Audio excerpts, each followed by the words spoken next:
Introduction. Ground Zero of Faith.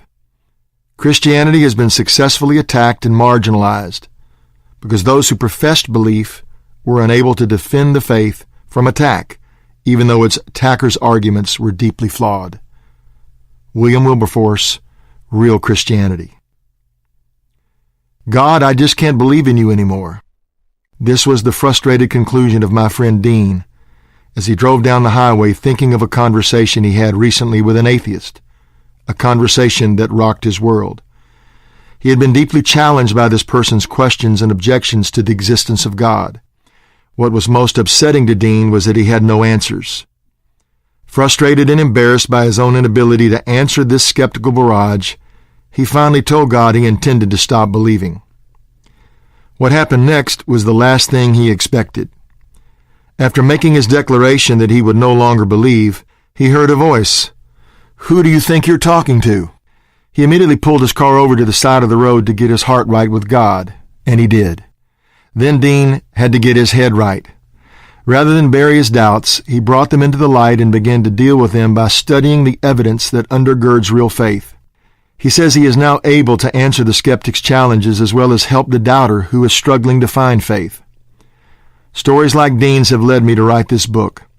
My hope is that every believer will be able to grasp the reasons to believe in God and be able to communicate them with the world around them.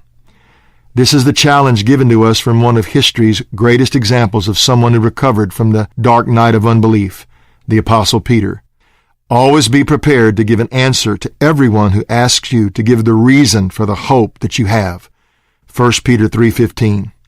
There are straightforward answers for the skeptic's questions, but most believers aren't familiar enough with them to be able to explain those reasons to others. I hope this book changes that for those who read it.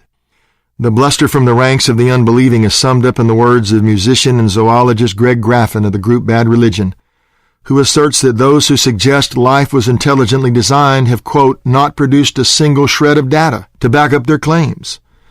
Graffin is partially right. There isn't just a shred of data. There is overwhelming evidence for an intelligent creator everywhere you look. To say there's no evidence for this creator is like saying the thousands of paintings in an art museum couldn't have been painted because there are no artists visible in the gallery. The evidence of an intelligent mind behind the universe is so overwhelming that it has, quote, shredded the notion that everything was produced by nature alone. The evidence for God is not found only in some obscure fossil or the untestable hypothesis of a theoretical physicist. It is glaringly present everywhere you turn. I intend to give you an overview of that evidence. Faith in God is rising, yet so is skepticism. In the name of science and reason, faith is being framed as irrational and illogical.